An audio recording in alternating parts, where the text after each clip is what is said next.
તેનાલી રામની વાર્તા મૃત્યુદંડ। એક સમયે બીજાપુર નામના દેશના સુલતાન ઇસ્માઇલ આદિ શાહને ડર લાગવા લાગ્યો કે કદાચ રાજા કૃષ્ણદેવ તેના પર હુમલો કરી દેશને જીતી લેશે।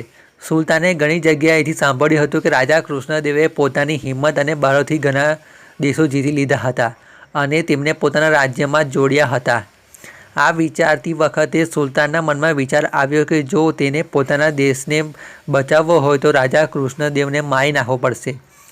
સુલતાન તેનાલી રામના નજીકના મિત્ર કનકરાજુને આ કાર્ય સોંપે છે અને તેને મોટા ઇનામની લાલચ પણ આપે છે। આ પછી કનકરાજુ રાજાને મારવાની યોજના બનાવે છે અને તેનાલી રામને મળવા જાય છે। તેનાલી રામ તેના મિત્રને લાંબા સમય પછી જોઈને ખુશ થાય છે અને તેના ઘરે તેનું જુસ્સાથી સ્વાગત કરે છે। તેનાલી રામ તેના મિત્ર કનકરાજુની સારી સેવા કરે છે। થોડા દિવસો પછી જ્યારે તેનાલી રામ કોઈ કામ માટે ઘરની બહાર જાય છે ત્યારે કનકરાજુ રાજા કૃષ્ણદેવને તેનાલી રામને સંદેશ આપે છે કે જો તમે આ સમયે મારા ઘરે આવો તો હું તમને કંઈક અનોખું બતાવીશ।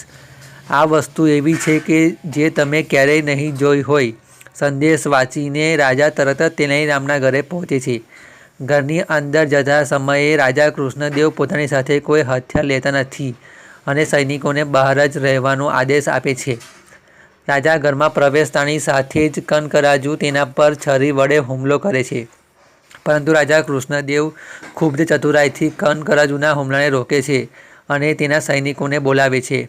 રાજાનો અવાજ સાંભળતા જ અંગરક્ષકો ત્યાં પહોંચી જાય છે અને કનકરાજુને પકડીને મારી નાખે છે। રાજા કૃષ્ણદેવનો કાયદો હતો કે જે કોઈ રાજા પર જીવલેણ હુમલો કરે તેને આશ્રય આપનારને મૃત્યુદંડની સજા કરવામાં આવે છે। તેથી તેનાલી રામને પણ મૃત્યુદંડની સજા થાય છે। મૃત્યુદંડની સજા થયા પછી તેનાલી રામ રાજા પાસેથી માફી માગે છે, પરંતુ રાજા કૃષ્ણદેવ કહે છે, તેનાલી રામ, હું તમારા માટે રાજ્યના નિયમો બદલી શકતો નથી। મને મારવાની કોશિશ કરનારને તમે તમારા ઘરમાં રહેવા દીધો, તેથી હું તમને માફ કરી શકતો નથી, પરંતુ હું તમને કેવા પ્રકારનું મૃત્યુ ઈચ્છો છો તે નક્કી કરવાનું તમારા પર છોડી દઉં છું। આ સાંભળીને તેનાલી રામ કહે છે, મહારાજ, મારે વૃદ્ધાવસ્થામાં મરવું છે। આ સાંભળીને બધા આશ્ચર્યચકિત થઈ ગયા અને રાજા કૃષ્ણદેવ હસ્યા અને બોલ્યા, તેનાલી રામ, તમારી બુદ્ધિથી હું બચી ગયો। વાર્તામાંથી પાઠ: પરિસ્થિતિ ગમે તેટલી મુશ્કેલ હોય, જો આપણે સમજદારીથી કામ લઈએ તો દરેક સમસ્યાનો ઉકેલ આવી શકે છે।